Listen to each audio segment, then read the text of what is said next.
prend encore tous les 30 secondes ou une minute. Le titre s'appelait « La migration à l'époque de la régionalisation avancée ».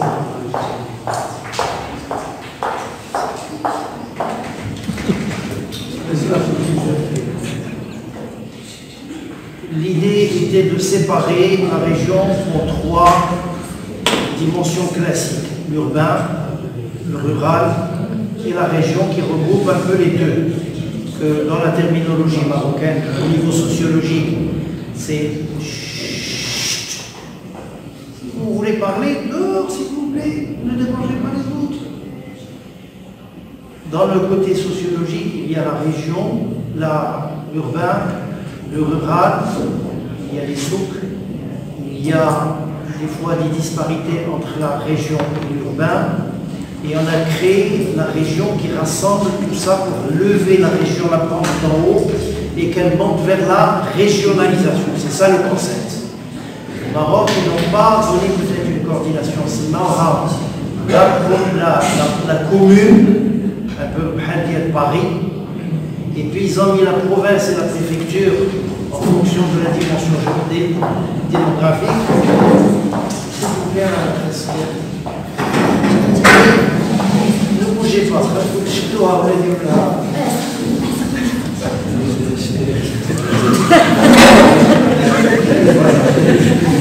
Et la région. Alors, peur et malheur.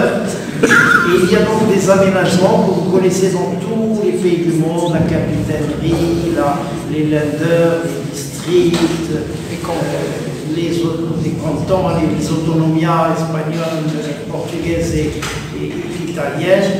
C'est l'idée comment l'État doit se décharger de son aspect régalien, c'est-à-dire toutes les affaires sociales, vers la région. Et donc on voudrait intégrer également un certain nombre de points comme l'insertion professionnelle, comme l'intégration au niveau de la politique participative dans les régions des immigrés. Et puis il y a cette réforme territoriale que vous connaissez. Est-ce que l'État est prêt à donner les compétences, dans certains domaines de compétences, vers un État, ce qu'on appelle un contrat région et État. Alors voilà le terme qui depuis 2005, mais on oublie de dire les références, c'est qu'il n'y a plus de planification depuis 2005 à peu près, quand il y a eu un livre sur les risques, les sociétés à risque. Toutes les sociétés ont peur et donc prennent des décisions extrêmement courtes. C'est pour ça qu'on parle que de projet et on ne parle plus de planification quinquennale, décennale et décennale. Ça n'existe plus dans la terminologie parce qu'avec la crise, on ne voit pas la sortie du tunnel. D'où le Maroc a changé aussi sa terminologie. Alors, dans les domaines de compétences, on pense comment faire un développement économique régional. Comment faire une formation régionale, ce qui veut dire qu'elle doit répondre à la région, en intégrant les immigrés. Comment avoir un développement de type rural, parce que la petite ruralité, les gens, ça leur pose beaucoup de problèmes, ça fait partie je ne sais pas comment, un handicap majeur, la petite agriculture, le transport et la culture et l'environnement. Donc c'est pour ça qu'il a repris le terme en latin qui est migrare, c'est-à-dire quand vous migrez, vous vous déplacez, mais ici c'est une migraine qui se pose au niveau du Maroc.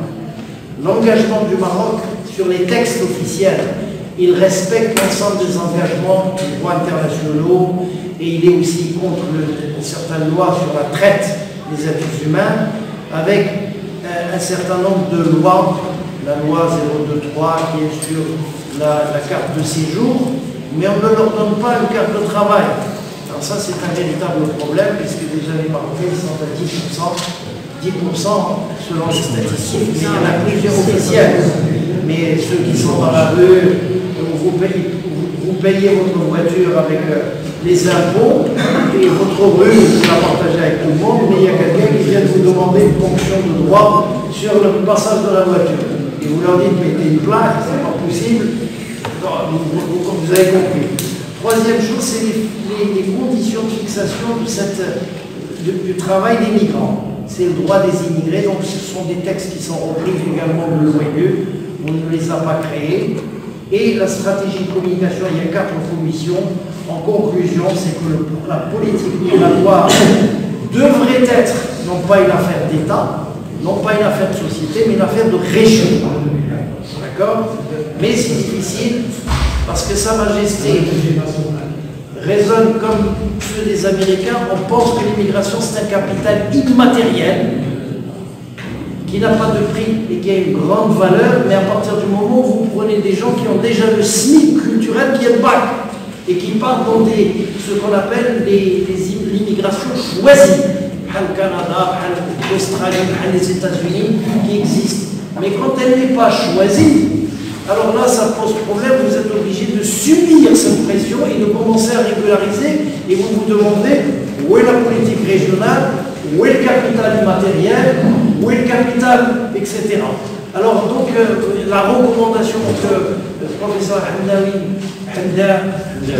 Hamdaoui propose, en dehors de l'observatoire, il propose des agences régionales qui peuvent s'occuper de cette notion à la fois de la participation, de récupérer, de savoir un petit peu les besoins, et c'est très difficile. Hier, je discutais avec certaines personnes qui est extrêmement difficile. Il y a des enfants qui sont en cas de racisme. Il y a une pression sur eux qui ne veulent pas rentrer dans les écoles. Et une fois, j'avais assisté à un débat entre les gens d'Afrique de l'Ouest. Il y en a une qui a levé sa main au moment où il y avait des immigrés marocains provenant dans une région, et elle a posé une question au ministre. Elle lui a dit: est-ce qu'il est possible d'avoir des écoles juste pour nous, d'Afrique de l'Ouest? On ne veut pas être intégrés. Mettez-nous des écoles. Vous voyez qu'on rentre dans des situations impensables. Ils ont besoin de leur mosquée, enfin la mosquée, l'école, ils ont besoin d'une agence avec une administration comme les immigrés marocains qui ont besoin de privilège, et en même temps elle veut qu'il y ait une école parce qu'elle ne peut pas. Non, je n'interviens pas, simplement je continue juste l'idée. Bien, alors je fais la transition, je ne sais pas s'il est là, c'est Mohamed Aboussi, Oussad. Voyez, j'ai gagné du temps. C'est la recherche de l'argent au niveau du marché, où là parfois vous passez par la bourse. Le crowdsourcing, c'est ce qu'on appelle la sous-traitance. Ce qu'on lit un petit peu plus, c'est un projet de rêve qui permet donc de trouver des financements de type entrepreneuriat social. Au lieu de dire voilà, Radim, il y a, mais nous n'avons pas les lois pour ça. Il y a que la BNDE dans le temps qui avait commencé à ce qu'on appelle le capital risque, mais ça, ils l'ont appelé ici capital chance, mais qu'il n'y a ni chance ni risque. Bien, alors l'immigrant doit être perçu comme aujourd'hui comme un potentiel, comme un type d'entrepreneur, parce que l'une des ADN au niveau mondial, c'est vivre ensemble sans racisme, mais il va apporter quelque chose si le marché est open à ces opérations qu'on appelle de numérisation, ce qui est très difficile, ce qui fait que la proposition est excellente. 3 acteurs principaux, c'est l'association, l'université, je résume, la région, et l'entreprise qui devient elle-même, non pas sociale, mais entrepreneuriale. Autrement dit, une simple association peut se déclarer comme ONG via la loi de 58 et elle déclare les impôts. Et donc c'est possible, sinon elle resterait civile. Mais il y a beaucoup d'entreprises, certaines universités comme le Rabat, celle de Casablanca, la faculté de médecine, elle a 6 milliards du capital d'IALA, c'est une ONG parce qu'elle est skine de payer les impôts, et donc c'est une bonne chose, c'est une belle affaire sociale, je vous remercie. On prend d'abord c'est l'affaire FIL, de la gouvernance. Et elle a fait beaucoup d'observations. observation où le Maroc a pris le retard, il était pris en cours par un certain nombre de gouvernements pour lesquels il n'était pas préparé. Il a plus subi que choisi de faire des régularisations. En dernière, absence de pilotage. Et il y a des observations également qui sont des défis où la question ne s'est pas encore posée au niveau des nouvelles politiques. Il y a les problèmes, on observe également les problèmes de régularisation. Il y a, le gouvernement vient de redécouvrir ce qui s'est passé en Europe avec les régularisations. Troisième chose, c'est qu'il ne s'est pas encore posé le problème des droits de l'immigré et les droits des réfugiés. Car vous savez que hier, ça s'est confirmé, nous n'avons pas une politique d'immigration. Nous travaillons avec celle du HCR. C'est pour ça que le HCR est là. Donc nous avons un problème. Quand il y a des réfugiés, on est obligé de les envoyer dans notre pays parce qu'ils ne peuvent pas revenir dans le cadre du Maroc. Et le Maroc a ratifié pourtant toutes les conventions de l'Afrique, et donc le Maroc a pris l'initiative, par exemple, la création de l'Observatoire au niveau de l'Afrique du mois de janvier, 31 janvier 2017, vous vous rappelez, dans l'agenda politique au niveau de l'Afrique, mais en conclusion, dit le professeur Sana Ali, c'est que le Maroc n'a aucune stratégie, aucune politique, aucune gouvernabilité d'une politique migratoire au Maroc. Relié par le Oustad Aïd al-Qaddam. Donc pour lui, comme il a commencé par une belle phrase, tous les artistes et les arts, d'une manière générale, ont réussi et ont donné de très belles choses, et même ont devancé les politiques, sauf la politique, qui a donné une catastrophe, parce que les hommes ne sont pas préparés, ils sont toujours pris par le... Alors il a parlé beaucoup plus des défis du futur. Alors il y a un défi qui est institutionnel, où on doit modifier les lois pour s'adapter et au moins les harmoniser avec ce qui existe en Afrique, l'OHADA. Il a parlé des défis sociaux, les défis de la stabilisation, dire ce mouvement des Africains qui bougent, parce que même s'ils sont un pays d'accueil, ils cherchent tous, de toute façon, c'est un tremplin, c'est un petit marche-pied le Maroc. S'ils peuvent partir, comme les Marocains, quand on regarde un petit peu les statistiques, presque plus de 70% veulent quitter, surtout la jeunesse, ils veulent quitter le Maroc comme tous les autres pays, parce que l'Eldorado, c'est là-bas, c'est pas chez eux. Et puis, il y a le grand problème au niveau démocratique, c'est l'absence d'un débat social. Donc, les partis politiques aussi sont très dépassés. Il n'y a pas, ce n'est pas un sujet d'actualité pour eux. Donc, c'est une société qui prend des retards parce que la diversité au niveau international va poser un des problèmes qui se sont posés en France, qui se sont posés aux États-Unis, etc. Comment avoir une politique migratoire régulée sans avoir une pression. Donc, ça, c'est des défis. Alors, il y a trois grands défis. C'est celui de la dimension de la sécurité, pour éviter le problème du terrorisme. Et donc il faut une cartographie. Deuxième dimension, c'est une dimension d'ordre économique sur laquelle il est resté en détail.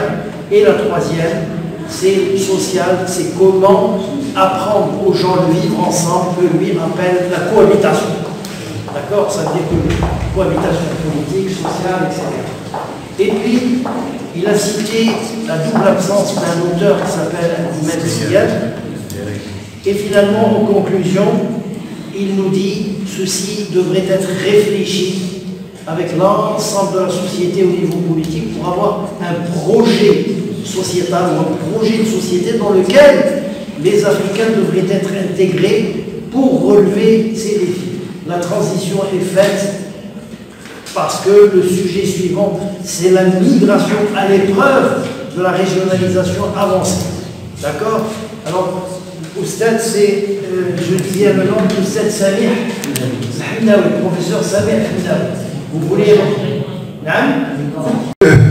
Nous allons donc passer la parole pour une allocution pour le représentant du conseil qui s'appelle CME, c'est la communauté, le conseil de la communauté marocaine à l'étranger.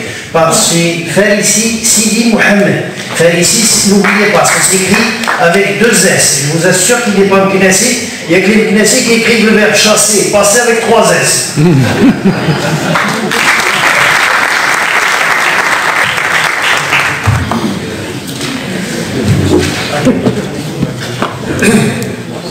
Merci, mais je ne laisserai pas passer l'occasion pour vous répondre. Inscription, ça s'écrit avec 4 consonnes.